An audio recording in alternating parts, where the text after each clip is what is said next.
Welcome to Music and Medicine. Welcome to Music and Medicine. Welcome to Music and Medicine. I'm your host, Dr. Moshe Lewis.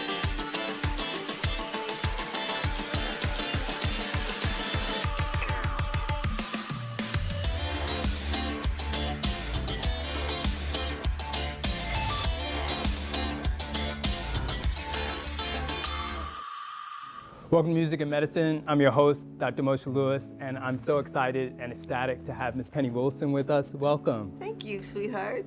I'm so happy to be here with you. Yeah, musician, singer, producer, and also educator. We've got to get into it. Thanks so much for coming. Well, you know, we tried to do this. Unfortunately, I wasn't able to make it last time, so I'm very glad to be here with you today. So excited to have you. I want to kind of go back in a little bit of time and talk about the very beginning and how music came into your life and the family and just kind of getting started with all the singing and the background work you did. Well, my father was a singer. Ah, okay. And he had perfect pitch. He used to serenade my mom back in the day. Right, Something. wow. And then my brother was in an a cappella group, my brother Richard. My father's name was Richard too. My brother Richard had an a cappella group and the harmony was incredible. And Right. so my sister Crystal and I, Yes. we used to sneak down the steps and we would hide behind the sofa when they rehearse. Right. And we'd listen. And we said, maybe we want to do that. Maybe we want to do that. Right. But I just wasn't, I was kind of the nerdy kid. I didn't really think that would be something I could do. Sure. But mom sang in the church. Yes.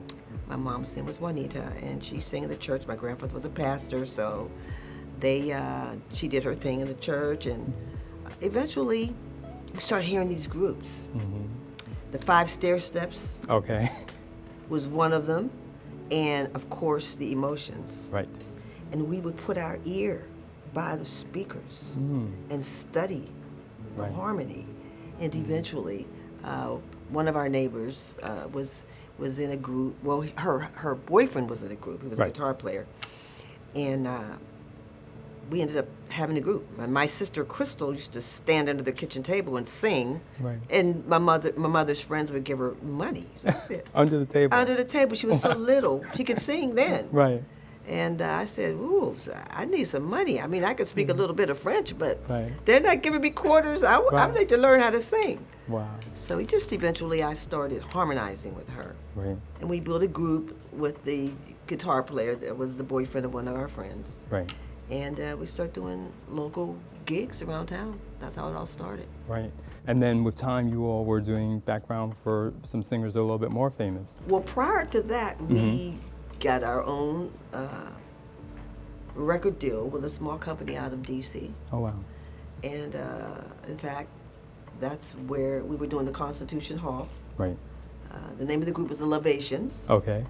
And we were doing the Constitution Hall in D.C. and we were sharing dressing rooms with the Emotions. Ah, okay, so there. And that's what we were like 17, 18, 16, 17, and 18. Sure. And that's where it all started. And from that point on, we Right. became like family. Right, literally. Yeah, and so then after a while of gigging around town, I think we were just selling out. We were selling out our places in Pittsburgh. Right. And then I think we opened for Rick James. Right. And it was such an incredible applause Yes. and ovations Right. for a local group. Right, because you were the opening act. We were the opening act. Right. And we said, you know what, there's nothing else we can do here. And so we got on a bus. Right. And we busted to Hollywood. Right. And we ended up on Hollywood and Vine and we started crying. Because It was horrible. We thought the streets were paved with gold. Oh, There no. was a Howard Johnson's restaurant right there. Right. And, you know, we were just like, oh no, this is what it is. Anyway, Sure. so we stayed and we pushed and we pushed and we pushed. And to be honest with you, we knew one guy named Manyongo who was a percussionist. Okay. He put a band together and we started gigging around town. Right. So we did some things Right. here. Right. But after working a while, people started calling us. Okay. And I think that we did something with Barry White, Right. the Practice What You Preach Okay. CD, which we did Right. like about maybe 6 or 7 songs. It's the Icon is Love. Yes. Then we did something with a pop singer named Tony Childs. Sure. And she was on A&M. She got nominated for a Grammy for Don't Walk Away, which was her song. Yes. And then we did some other sessions. People would call us and do sessions, but then mainly that we were doing the Crystal Penny gigs. Right. My sister's name is Crystal. Right. As you know. Exactly. Let me just interject this, because this all makes it make sense. I was here. Crystal had to go back and get Shanice. You know, Shanice is my niece. Yes. So she went back, and they came out here. They came on a bus, on a Greyhound bus. Right. Guess who picked them up from the bus station? Right. Wanda Vaughn. Oh, really? So the family was definitely both So, united. You know, it was Back in the time. back in times. And then you two signed a contract as well. Yes. And what did you find about that experience? Because I know we talked about it a little bit, that you walked away with in terms of just what it might be like having had that dream of signing and then how it may actually work out versus the dream of signing. Well, you know, you dream your entire life. I want to be an artist. Right. I want a record deal. Right. I want to be famous. Yes. We got the record deal. We signed with Motown. But the politics came into play. Mm-hmm. And when the record was shelved, Right. we were suicidal. Mm-hmm. Both of us. Right. Very we were devastated. Devastated. And it was our mother, rest her soul. My mother was a strong lady. Mm-hmm. And she was just not God. Right. Anytime we were in pain, Right. you know, she would say, that person is not God. Mm. You know, and she had us focus Right. spiritually. It was devastating. Mm-hmm. Mm-hmm. But we had a gift. Right. And I learned that when you have a gift, it's to be given. So we kept doing that. And we were able to bless some people, and we were able to really build large audiences. Mm-hmm. And then we did some backgrounds with Shanice, and Right. did a few TV shows with our other artists, you know. So we just kept going. Right. And we enjoyed it. Sure. Do you feel that that experience and that intensity really kind of spurred you to go into education and say, I'm really going to try to help other people really understand this process a little bit more so that they don't turn on themselves and wind up hurting themselves? Well, I was so disempowered. Mm-hmm.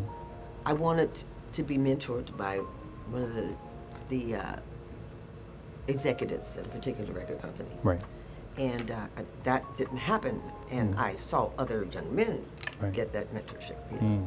And I was a little devastated. I didn't understand patriarchy. Right. I didn't understand male dominance. I was a very strong woman. Right.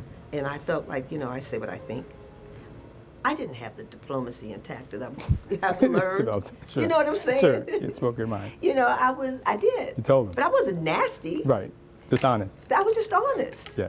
You know, and that's not necessarily something people smile on. Mm-hmm. You know, but I met a woman when I decided to go back to school. I was trying to say, I need to go back to school. I can't be hanging around dealing with this mess. Right. And you know, I talked to her about, because I was going to go into film. Yes.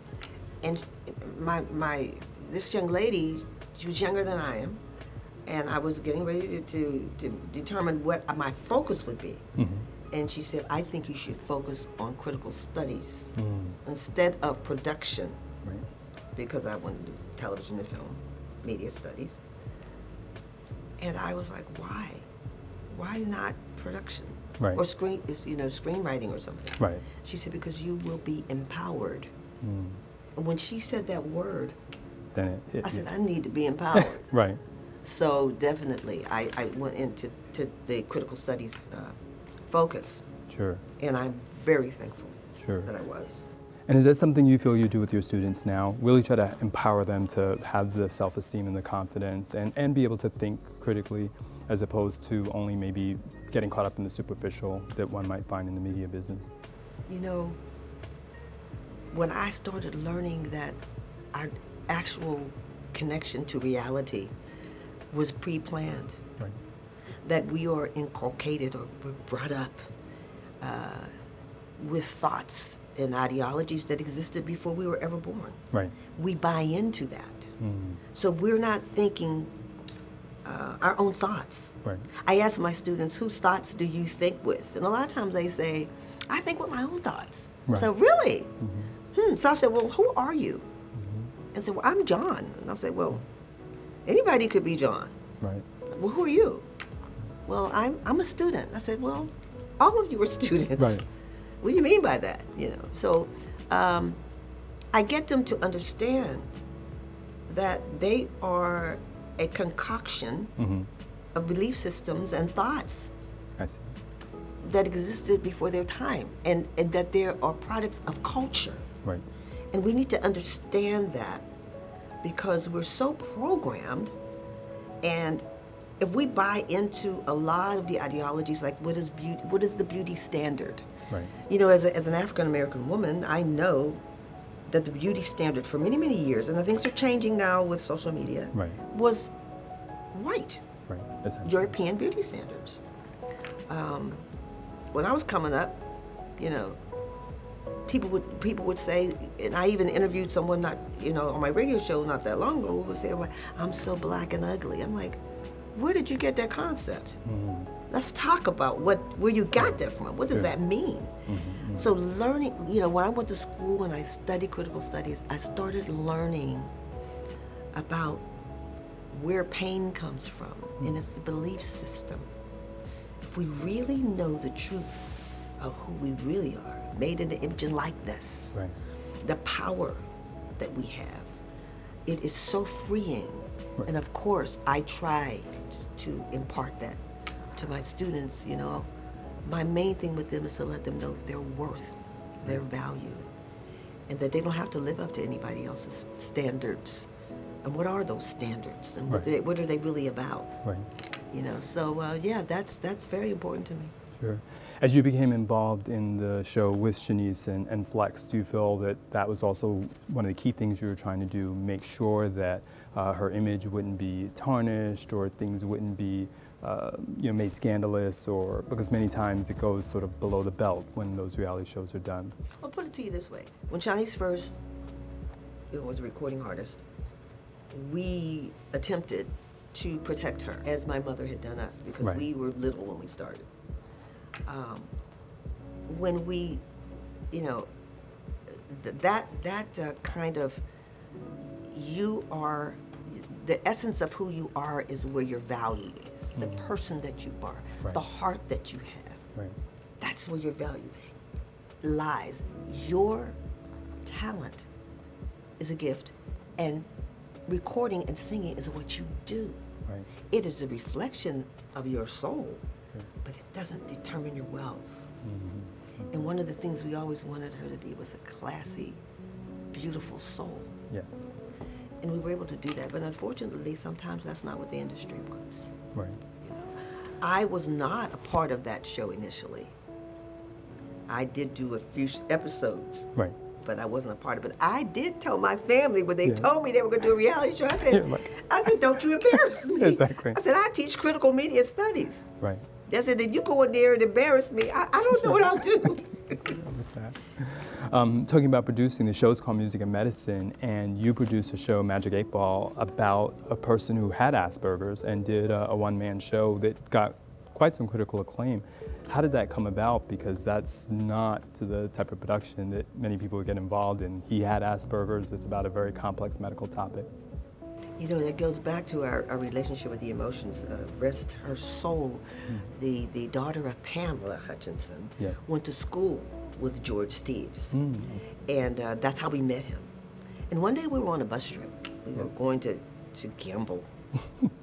And I met George, and we were talking. And I knew he was a little kind of different, but I couldn't put my finger on it. And then he told me he had Asperger's. And so we developed a friendship. He started coming to our shows and everything.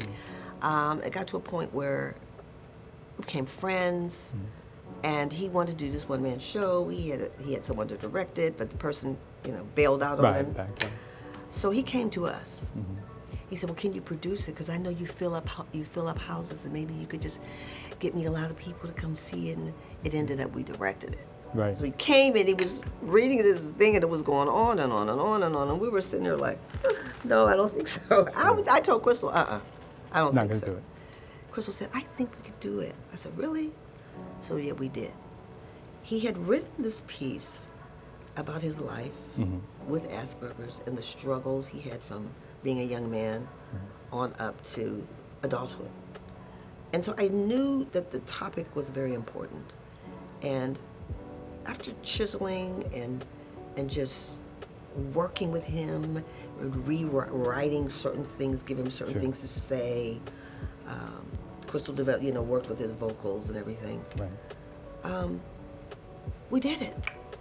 And we got to a point where he had given us a 2-month deadline to do the Hollywood Fringe Festival. And at first I was like, I can't do this in 2 months. Right, nowhere near enough time. Yeah, but we did it. Right. And that play won, I think, 2 Fringe Awards. Right. Or it might have been 3. I think it was 3. Okay. Then he won one for the North Hollywood Fringe Award. And then he went to the granddaddy of them all, Fringe Festival in Scotland. Right. And won the Pick of the Fringe, which is only given to like 5% of over 3,000 plays. And so we're very, very proud. It was very compelling. The message is deep. And he did such an excellent job. He's a very, very intelligent young man. Yes. Yeah. I saw some of it. It's amazing. The show's called Music and Medicine. When you hear that, what do those words mean to you? Well, music is medicine. I know when my heart aches, sometimes I have to put on my old Dionne Warwick music to comfort me and make me feel like I was when I was like I felt when I was a little girl. Music is, if you look at it from just listening to it, that's one part. But when you become an artist, you need medicine. What is that? You need someone to take care of you. You need to make sure that you are surrounded by the right people, that you're hearing the real truth, that you're not selling your soul, that you can navigate this industry, which can be very devastating, without losing your soul. So my thing is, and what I long to do, is to help people navigate this industry and make it through without losing their minds. Unfortunately, we've got our Whitney Houstons. We've got our Michael Jacksons who Michael bought into the whole thing about his looks. Sure, yes, completely. And what did it do? Whitney was in pain. You have these entourages. Their egos are built by just being near you. By people, I was with so-and-so last night. Sure. But do they care about you? As fans, do we really care about our artists? Or do we use them for the time, throw them away, and take the next new thing? So artists need to understand on an intellectual level, not only the business, but they need to be in tune with who they are spiritually. Who are you really? Don't lose sight of your value as a person, and that your gift is so important, and you are lifting up so many people by giving it.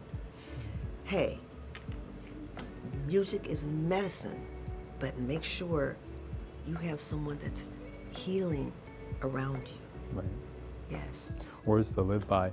I so appreciate the insight. One of my last questions is, to what extent you feel like your own life has now come full circle? You, at one point, had really to deal with this devastation of changing your sort of career path, and now you're helping others try to avoid that error or that challenge. To what extent does it almost seem fulfilling? You've come 360 now and really are somebody that wouldn't maybe be as devastated by not getting a record deal today. Well, I've seen people with record deals that have committed suicide. I matured into my womanhood, so I understand it on a different level. Don't get me wrong, there's always that little girl. But I know the woman that I am today has to take care of that little girl. Right. And so I try to take care of others if I can. I don't have my own children, so I have a little maternal instinct that I wasn't able to. I put it on my nieces and nephews. Of course, Sure. I put it on Shanice, my little maternal instinct. But one of the things that was very challenging for me is when my sister, who I had been singing with since I was, 12 and 13 or 14, whatever, she joined the Emotions. Right. It had always been Crystal Penny. Right. And so when that first happened, I thought, well, okay, we can do both. Right. But it didn't seem like that was a possibility during that time, and I was devastated. Not only was I was angry. Right. So what do you mean you're going to just Leave me. you're going to just leave me? What are you doing? Right. I felt like it was a divorce. Right. Because you'd been with her all this time. Yeah, I felt like she divorced me. Even though your families are. Right. So I said, I got to deal with this. I said, now you can sing with them, but you still got to sing with me. Right. What's up with this? So there was a song that a person wanted to release on us during that time, and she says, well, I can't do that because it might confuse people and blah, blah, blah, blah. Right. I'm like, but it's not Crystal Wilson. Right. I said, it's the Emotions. Yes. They're going to really understand the marketing is going to be the Emotions, and you'll still be there. Yes. So it just took me a minute to deal with that. Right. Fortunately, I have, and I'm thrilled for her because I know she used to walk around with the Emotions album. Sure. She used to keep that album. You see her, she did her Emotions album under her arm, right? So it's a Part of blessing. her, sure. And I'm very happy for her. Absolutely. But what I've done, I continue to teach. I taught a couple classes, even though I'm retired. I taught a couple classes in the summer. Right. I've been studying acting for the past year. Yes. So I'm moving in that direction. Yes. And I'm still going to be trying to give my gift of teaching through, because I'm also studying life coaching. Yes. To work in conjunction with my educational background, marry the two. And I'm enjoying the processes. Now, I do know that Crystal and I will do something. Yes. We've talked about it, but in the meantime, I'm very happy for her, and I love her more than life itself. Sure. No, well, it's so great to see you all maintain such a good friendship over time and are still so close, because sometimes the industry can do that too and tear people apart. They tried to tear our family apart, but we're like, a friend of mine used to say this, we're like 10 toes in a sock. Wouldn't come out. Well, I know your students love you, and we appreciate the time that you give to us, and I appreciate always when we get to have our talks. So thanks so much for giving us time today and joining us. Well, thank you so much for having me. You are a gift. Sure. Music and medicine is a gift, and I'm just glad you thought that I would be a good guest for you. Sure. He said blessings. Sure, absolutely. Lots of Okay. love. Thanks so much. Welcome to Music and Medicine. Welcome to Music and Medicine. Welcome to Music and Medicine. I'm your host, Dr. Moshe Lewis.